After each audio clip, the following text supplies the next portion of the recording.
Ya. Entonces vamos nosotros a empezar hablando de lo que es el VIH-Sida. Como una presentación, como una introducción, nosotros pues, ¿no? Vamos a hacer un recordatorio de lo que es el VIH-Sida, ¿no? El VIH, con sus siglas del virus de inmunodeficiencia humana, es un virus que mata o daña las células del sistema inmunológico del organismo y conlleva una complicación que es el SIDA, ¿no? El SIDA es las siglas de su síndrome de inmunodeficiencia adquirida, que es el estadio más avanzado de esta infección. No sé si me pueden confirmar con un mensajito si es que pueden observar la presentación, por favor. ¿Cuál es la situación epidemiológica en nuestro país? En Ecuador, según las estadísticas del Ministerio de Salud Pública, gracias. En Ecuador, según las estadísticas del Ministerio de Salud, se contabilizan 31.233 casos de personas portadoras del virus. De ellos, de estos 31.233, 12.945 viven ya con SIDA, es decir, ya en una etapa avanzada. Y ellos consumen antirretrovirales, mientras que el restante, 18.288, luchan contra el VIH y están en constante seguimiento en hospitales públicos. Una de las provincias con mayor número de casos es Guayas, que tiene aproximadamente 5.000 infectados de VIH y 7.000 infectados y complicados ya con el SIDA. ¿Cuáles son las causas de esta enfermedad? El virus de la inmunodeficiencia humana o VIH causa la infección. Ya es una infección donde un virus ataca el sistema inmunitario. A medida que este sistema inmunitario se debilita, el cuerpo es más vulnerable a infecciones, a tipos de enfermedades como el cáncer, que son enfermedades mortales. Una vez que una persona tiene el virus, este permanece dentro de su cuerpo de por vida. Entonces, esta es una enfermedad que no tiene cura, pero tiene un tratamiento que se puede mantener la enfermedad y no permitir que avance a su complicación como es el SIDA. ¿Ya? ¿Cómo se transmite, no? Esta enfermedad se transmite a través del contacto sexual, incluido sexo oral, vaginal y anal, a través de la sangre por vías de transfusiones sanguíneas. Ahora es muy frecuente también el consumo de compartir agujas, por el consumo de drogas o por los tatuajes también lo podría ser. Puede ser transmitirse también de la madre al hijo. Una mujer embarazada, una mujer embarazada puede transmitir el virus a su feto a través de la circulación sanguínea compartida, o una madre lactante puede hacerlo a través de la leche materna. Es por eso muy importante que una mujer embarazada que se encuentre reactiva de VIH no puede dar a luz por parto vaginal, porque al momento de salir por el canal vaginal, el niño va a estar en contacto con los fluidos corporales de la madre. Entonces ahí es el riesgo de contagio. Entonces siempre una madre que esté contagiada se debe hacer su parto por cesárea.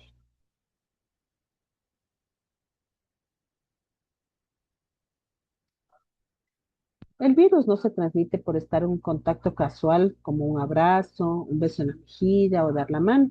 Tampoco se transmite por picaduras de mosquito, por participar en eventos sociales, en deportes, por tocar cosas que hayan sido tocadas con anterioridad.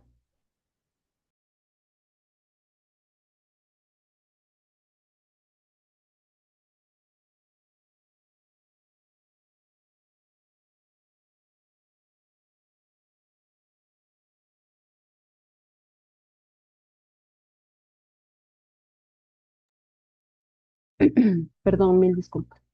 Entonces tampoco es que este virus se transmite por tocar cosas que hayan sido tocadas con anterioridad por una persona infectada, ¿no? Entonces, por este tipo de cosas no se transmite el virus de inmunodeficiencia humana. ¿Cómo se diagnostica, no? Para el diagnóstico de la infección por VIH en las gestantes se debe realizar ciertas pruebas. Ahora, a nivel del Ministerio de Salud, tenemos pruebas rápidas de VIH, de sífilis, de hepatitis B, de hepatitis C, pruebas de Chagas. Estas son pruebas rápidas que se realizan con un pinchacito en el dedo con una gota de sangre y un reactivo para detectar si, sobre todo las embarazadas, se encuentran contagiadas, ¿no? Para el diagnóstico se debe realizar a las embarazadas sobre todo 5 veces esta prueba, es decir, en el primer trimestre, en el segundo, en el tercer trimestre de embarazo, al momento del parto y en el posparto. Entonces se realizan las 5 pruebas para que se detecte, para nosotros poder enfermar.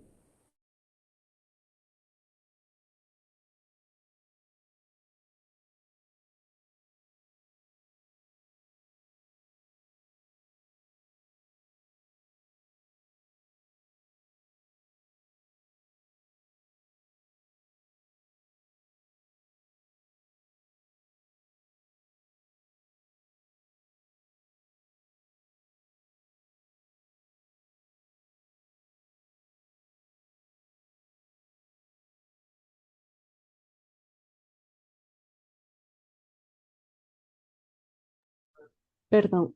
Entonces, estas 5 pruebas que se realizan es con el fin de detectar que la madre no esté contagiada y por ende pueda contagiar a su hija. Entonces se realizan primeramente pruebas de cuarta generación, que es lo que va a detectar los antígenos, ¿no?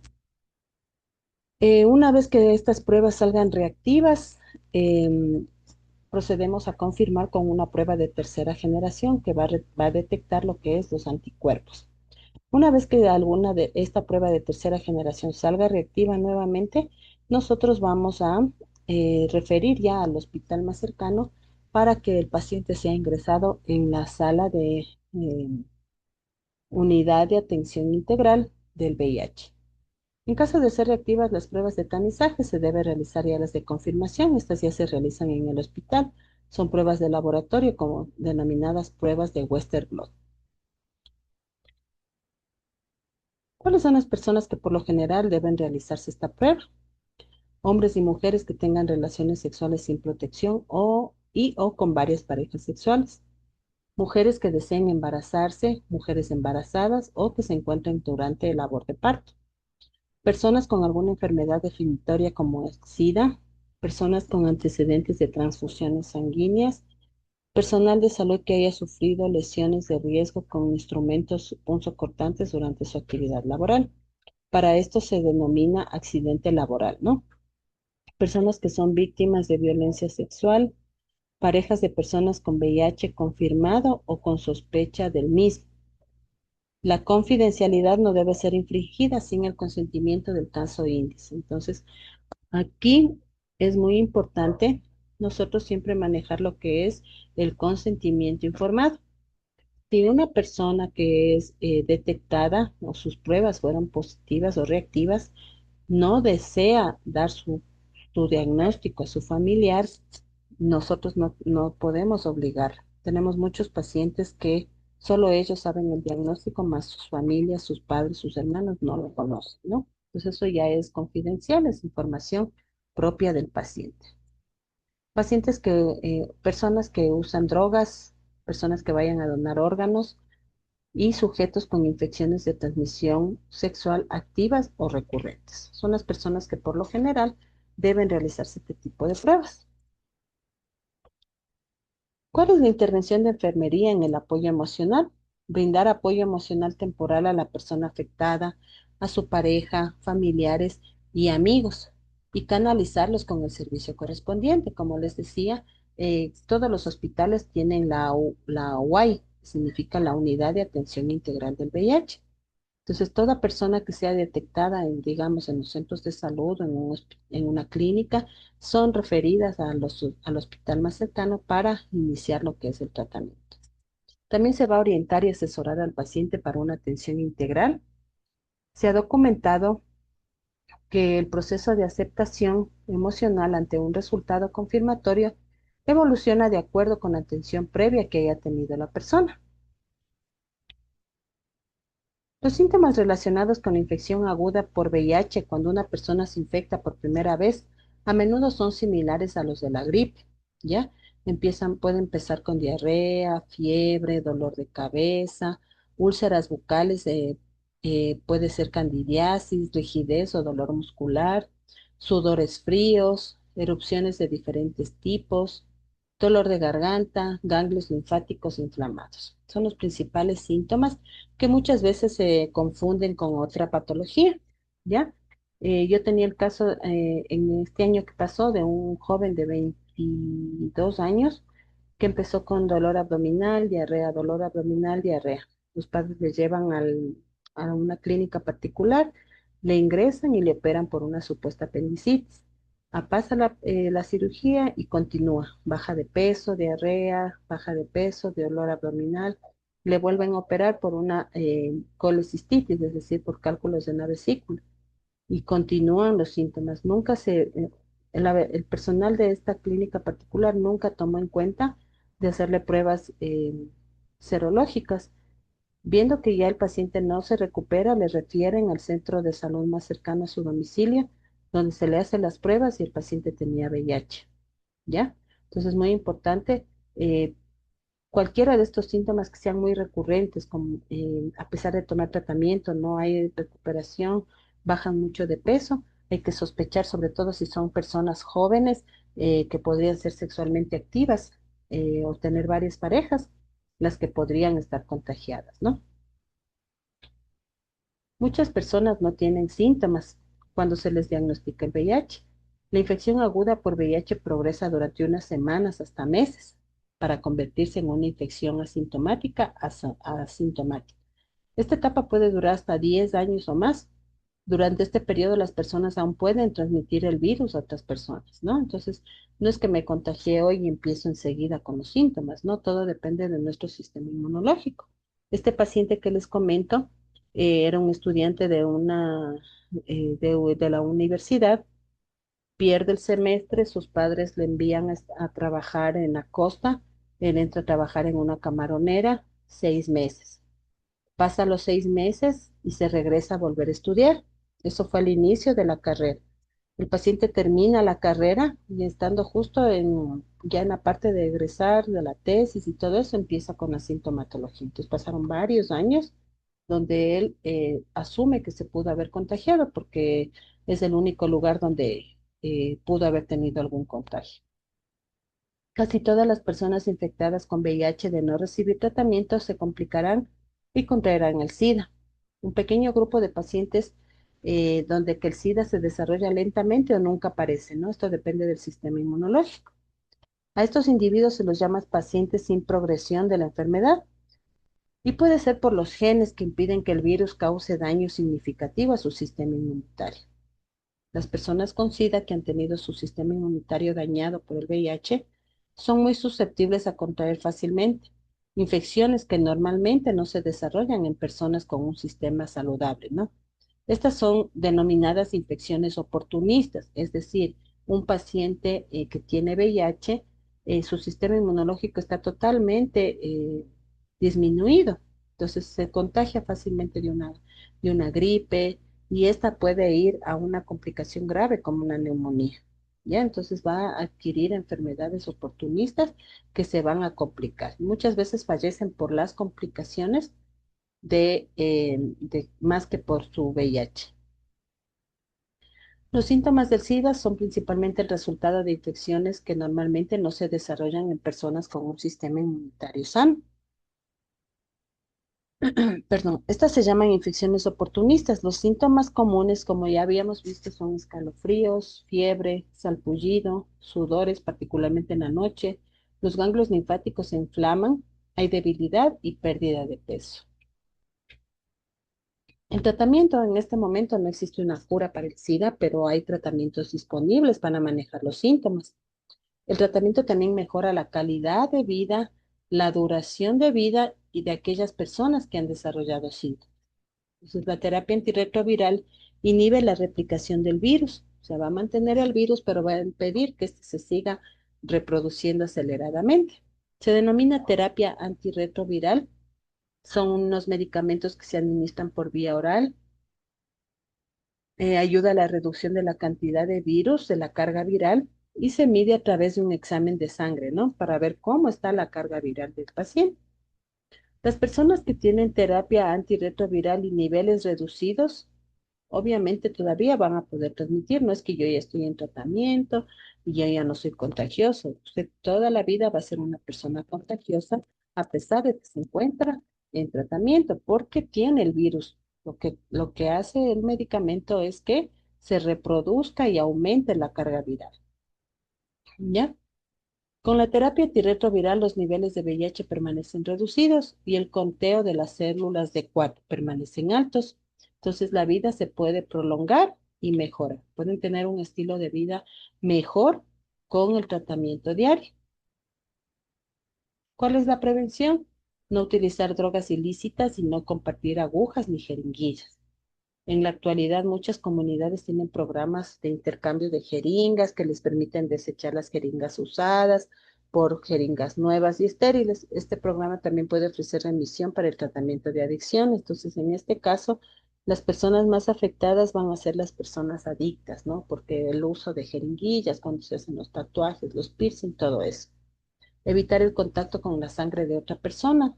En lo posible, usar ropa protectora, mascarillas, gafas cuando atendemos a personas lesionadas, sobre todo el personal de salud, ¿no? Siempre mantener la bioseguridad, utilizar prendas de protección para evitar los accidentes laborales. Si usted obtiene un resultado positivo en el examen de VIH, puede transmitir el virus a otros. Entonces, no podemos donar ni sangre, ni plasma, ni órganos, ni tampoco semen. Las mujeres VIH positivas que planeen quedar embarazadas deben hablar con su médico sobre los riesgos para el bebé. También deben analizar métodos para evitar que el bebé no resulte infectado y tomar los medicamentos durante el embarazo. La lactancia materna se debe evitar para prevenir la transmisión del bebé a través de la leche materna. Entonces, es muy importante tomar en cuenta todas estas indicaciones, cómo se transmite, cuáles son los síntomas, cuál es la prevención, etcétera, ¿no? Entonces, no sé si hasta aquí tengan alguna pregunta, por favor.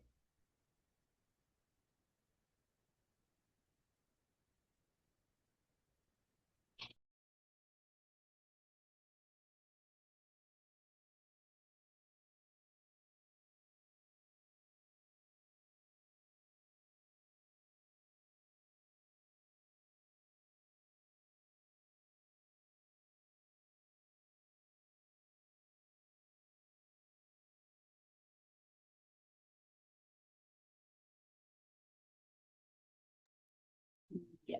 Si no hay preguntas, entonces continuamos, ¿no? Entonces, nosotros, ¿qué es lo que tenemos dentro de lo que es el Ministerio de Salud? Nosotros manejamos lo que es la implementación de profilaxis para infecciones de transmisión sexual, incluido el VIH, tanto en exposición laboral como no laboral. La prescripción de medicamentos profilácticos para reducir el riesgo de ITS, incluido el VIH, post-exposición laboral y no laboral, así como del anticonceptivo oral de emergencia, es mandatorio si la persona expuesta consulta un servicio de primera atención. La finalidad es prevenir la transmisión de las ITS o infecciones de transmisión sexual, incluyendo el VIH y embarazos no intencionados como consecuencia de una exposición. Entonces, ¿cuándo se considera una exposición? Como nos dicen, ¿no? Una exposición laboral y no laboral. Una exposición laboral es cuando nosotros tenemos un accidente, como su palabra mismo lo dice, laboral. Nos pinchamos, nos salpicó secreción del paciente, nos salpicó, tuvimos contacto, una herida con sangre o fluidos del paciente. Y un accidente no laboral quiere decir las relaciones sexuales de riesgo, es decir, violaciones, ruptura del preservativo, no se utilizó ningún método de barrera, etcétera. Entonces hay que identificar estos términos, ¿no? Accidente laboral y no laboral. Laboral cuando nos tenemos un accidente en el trabajo y no laboral las relaciones sexuales de riesgo. Ya entonces aquí tenemos los porcentajes de exposición por transfusiones de sangre. Podemos llegar hasta un 100% de infección o transmisión, ¿no? ¿Cuáles son los criterios para considerar la aplicación de la PEP? ¿Qué es la PEP? Es la preparación pre-exposición, ¿no? ¿Qué es lo que voy a hacer? Si yo tengo un accidente laboral, me voy a una profilaxis, me voy a hacer una profilaxis para evitar la exposición a este virus. Entonces, ¿qué es lo que yo debo tomar en cuenta para yo pedir una PrEP? El material biológico tiene capacidad de transmitir el VIH. Es decir, yo me pinché con una aguja que en este momento le acabé de aplicar una inyección a un paciente. Entonces ahí yo estoy ante una capacidad de transmitirme el VIH. No es lo mismo que pasó el caso hace algunos años en un guardián o en un frasco donde estaban las jeringuillas desde hace más de unas 2 semanas, se cayó una aguja y se pinchó una compañera. Entonces ahí no hay el riesgo de que se pueda transmitir el VIH. Recuerden que el virus del VIH en el ambiente se encuentra o dura 24 horas. Pasadas las 24 horas en cualquier superficie, el virus se muere. ¿Ya? Si el tipo de exposición tiene el riesgo de transmitirse, si el tipo transcurrido de la exposición es menor a 72 horas. Cuando hay una exposición a a un pinchazo, a secreciones o a sangre, el tratamiento hay que hacerlo antes de las 72 horas. Pasadas las 72 horas hay riesgo de que ya se haya infectado la persona. Si la persona expuesta tiene una prueba no reactiva, es decir, yo me pinché con una aguja de un paciente que estaba en ese momento, pero yo tengo que hacerle una prueba de VIH a este paciente para descartar cualquier cosa. Si la prueba da negativa o no reactiva, yo puedo tomar el tratamiento de preexposición. Pero si yo le hago una prueba, me pinché con una aguja de un paciente que es VIH positivo, ya no tiene fin que yo tome el tratamiento porque yo ya me contagié, ¿no? ¿Cuáles son los principales materiales biológicos que nos pueden transmitir esta enfermedad? Sangre, semen, fluidos vaginales, leche materna, órganos y tejidos, líquido amniótico, cualquier otro fluido corporal. ¿Cuáles son los que no nos van a transmitir el VIH? Saliva, secreciones respiratorias, lágrimas, vómito, sudor y orina.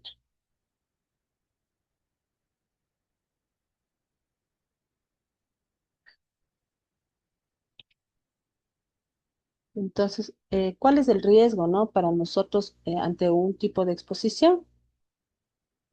Riesgo considerable si se cumplen las tres condiciones, ¿no? Exposición por a nivel de recto, vagina, ojos, boca u otras membranas, o la piel no intacta, es decir, tengo una herida, una dermatitis menor a 72 horas y yo tengo contacto percutáneo con agujas o cortes o mordeduras de la misma persona que se encuentra infectada, fluidos potencialmente infectantes y una persona VIH positiva.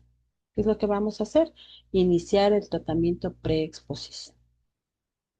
Riesgos para evaluar individualmente, o sea, cuáles podríamos nosotros estar evaluando para ver si podemos o no iniciar un tratamiento. Exposición a sí mismos sexuales, fluidos potencialmente infectantes y fuentes con estado de VIH desconocido. Es decir, yo me pinché con una aguja de un paciente que vino en la mañana, pero no sé de cuál paciente es. Entonces, un paciente con un pinchazo con una aguja de una persona de fuente desconocida.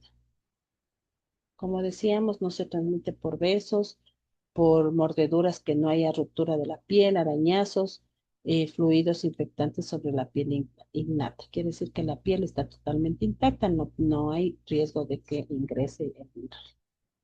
Se debe iniciar la profilaxis de VIH únicamente en usuarios cuya prueba rápida, perdón, resulte no reactiva. Es decir, como yo les dije, no, si me pincho y le hago la prueba a la persona de quién fue la aguja, el resultado es negativo o no reactivo, yo puedo iniciar un tratamiento. Pero si es un paciente que ya está contagiado, no tiene fin que yo tome medicación antirretroviral porque el paciente ya me contagió. Se debe conocer la serología de la persona fuente, es decir, de la persona que utilicé la jeringuilla, pero no puede ser un requisito porque, como les dije, no podemos saber cuál jeringuilla fue en un montón de jeringuillas que tenemos por ahí el mismo día. Entonces, ¿qué es lo que vamos a hacer? ¿Cuáles son los lineamientos para implementar la profilaxis post-exposición laboral y no laboral? Primero, vamos a realizar los exámenes, ¿no?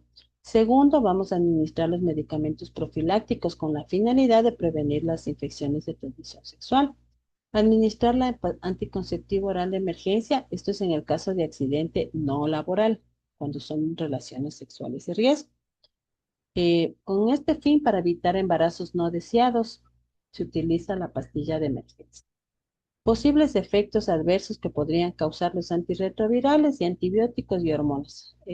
Lo que indica es que los antirretrovirales son fuertes, producen reacción en los pacientes que inician el tratamiento. La obtención del consentimiento verbal de la persona para la atención integral se debe dejar constancia por escrito, un consentimiento en historia clínica y formulario 008 de emergencia para tener constancia que el paciente acepta tomar la medicación.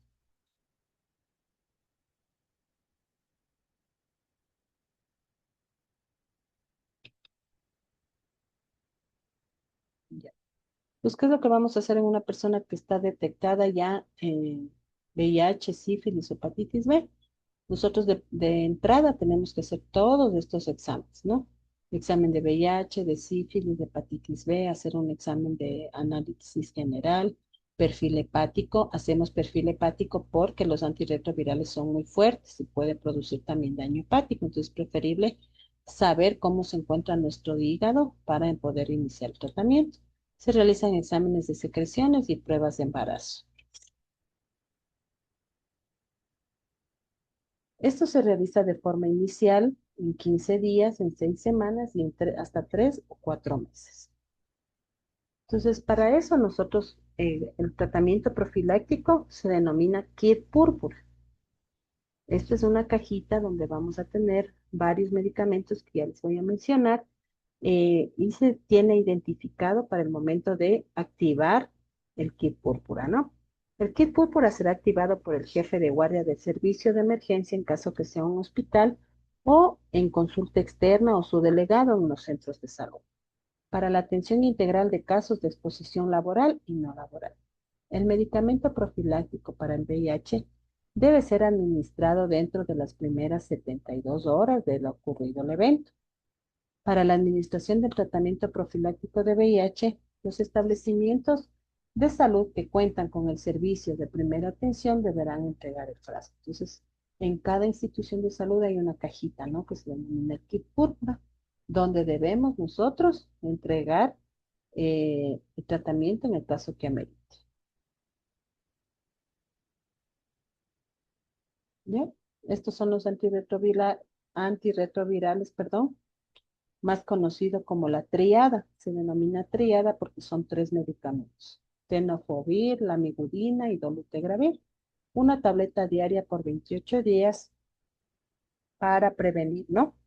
Se debe administrar dentro de las primeras 72 horas de ocurrido el evento.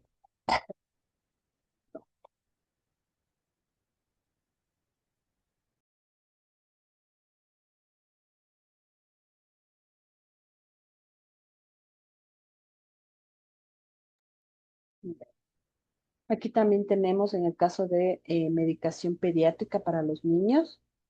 Igualmente se administra dentro de las primeras 72 horas la triada de forma pediátrica. ¿Ya? Aquí están los medicamentos en caso que no tengamos la triada, tenemos por separado. En forma pediátrica se calcula por kilogramo de peso la sidobudina, la amibudina y abacario. Son tabletas que se deben administrar 2 veces al día por kilogramo de peso. El dolutegravir, según el peso corporal, 1 vez al día. Este se administra igual por kilogramo de peso. Aparte de los antirretrovirales, recuerden que el kit púrpura va a contener los siguientes medicamentos. Vamos a tener antibióticos, antirretrovirales y también vamos a tener la pastilla de emergencia y las vacunas. ¿Ya? Entonces, principalmente vamos a tener la ceftriaxona o acitromicina. ¿Ya? Que todo esto se va a administrar en una sola visita. Es decir, hubo un accidente laboral, una compañera se pinchó, se activa el kit púrpura y al activar el kit púrpura abrimos la caja, ¿no? Entonces, todos estos medicamentos nosotros vamos a poner en una sola. Vamos a poner la ceftriaxona, vamos a dar de tomar el metronidazol o tinidazol y vamos a poner la penicilina, ¿ya? Una vez que nosotros ya ponemos la medicación, los antibióticos, procedemos a revisar el esquema de vacunación. Adicional a eso, tenemos que administrar la inmunoglobulina antihepatitis B. Este es un tipo de vacuna que nos va a activar, nos va a ayudar a activar el sistema inmunológico y proteger así también contra la hepatitis B.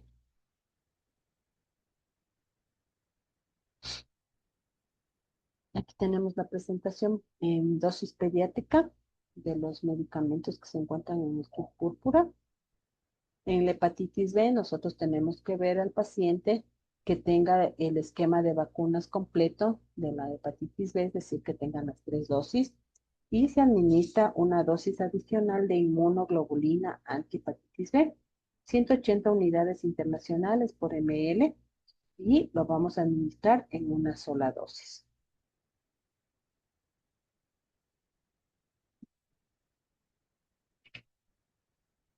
En el caso de que sea un accidente no laboral, es decir, hay una relación sexual de riesgo, nosotros vamos a prevenir embarazo en niñas, adolescentes y mujeres, administrando el anticonceptivo oral de emergencia o conocido como levonorgestrel, una dosis única en mujeres en edad fértil, siempre y cuando la relación sexual sea preferiblemente antes de las 72 horas. Este medicamento se administra en mujeres en edad fértil, únicamente en exposición no laboral.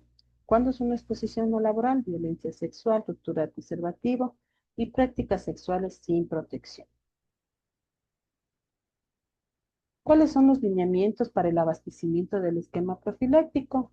El personal de salud, una vez que utiliza o se active el kit púrpura, debemos nosotros despachar la receta para poder otra vez reponer y tener para el siguiente paciente, ¿no?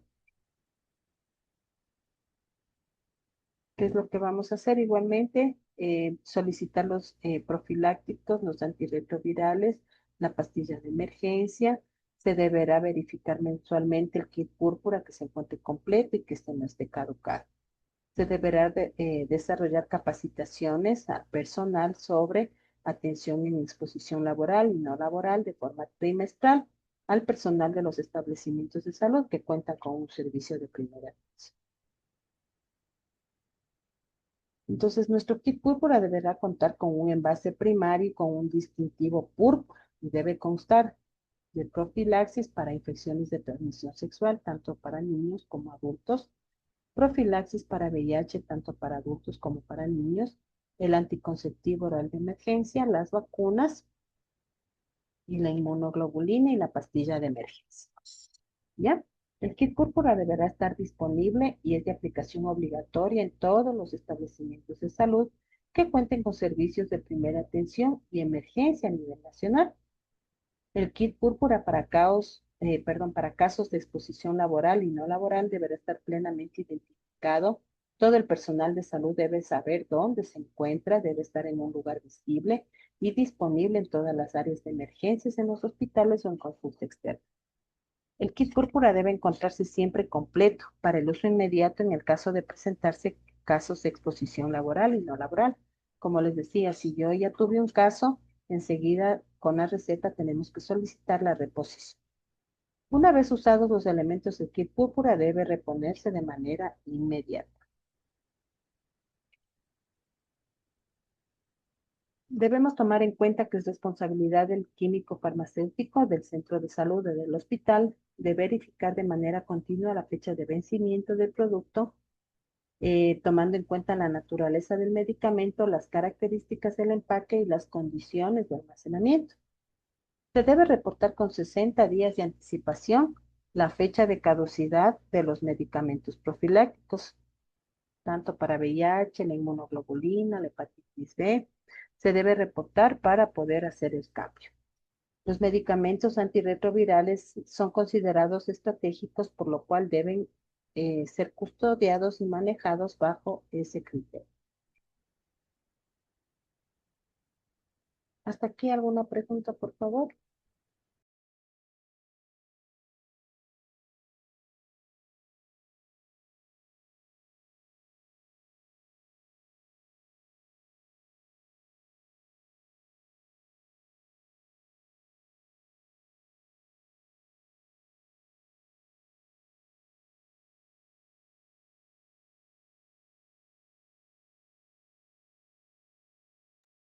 Ya. De no ser así, si no hay preguntas, vamos a continuar con los algoritmos. Aquí tenemos nosotros el algoritmo de profilaxis, que es lo que vamos a hacer en caso de que se presente una exposición laboral y no laboral. Voy a agrandar un poquito, ¿no? Tenemos la exposición laboral. Nosotros vamos a realizar el tamizaje de VIH y el tamizaje de hepatitis. En el tamizaje de VIH, si sale reactivo, nosotros activamos ya lo que es el algoritmo de VIH. Si sale no reactivo o negativo, vamos a valorar el riesgo. Ahí nosotros activamos el kit CURCO. Vamos a administrar los antirretrovirales inmediatamente dentro de las 72 horas posterior al evento y continuar por 28 días y realizar el seguimiento de acuerdo a la normativa.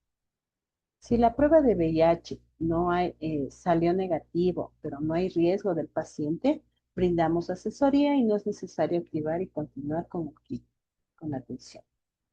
Lo mismo en el tamizaje de hepatitis B. Si está negativo, si sale negativo y el paciente está vacunado, solamente damos asesoría. Si el paciente no está vacunado, aplicamos la inmunoglobulina de acuerdo con los lineamientos y realizamos el seguimiento acorde a la normativa. Si una prueba de hepatitis B sale positivo, nosotros inmediatamente debemos derivar al servicio de atención de hepatitis o al centro de salud, al hospital, perdón.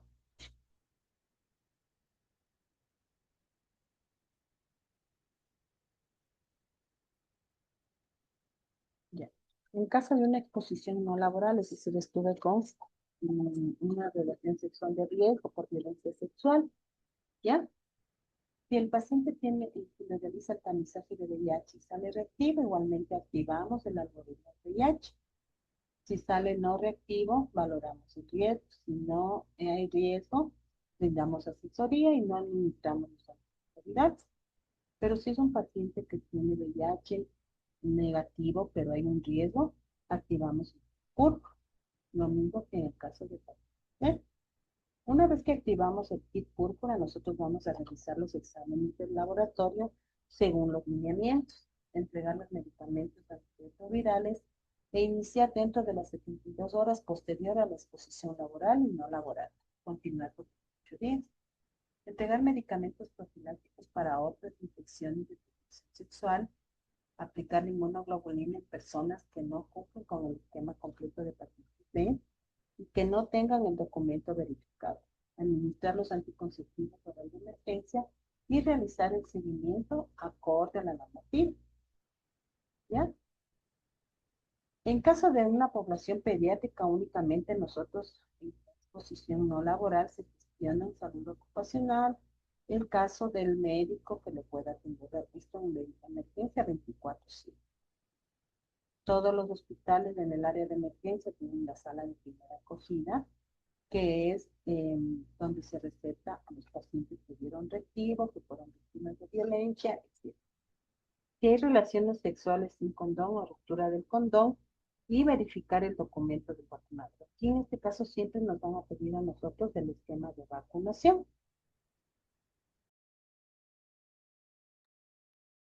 No sé si tengan alguna pregunta, por favor.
Bueno, estimados compañeros, una pregunta.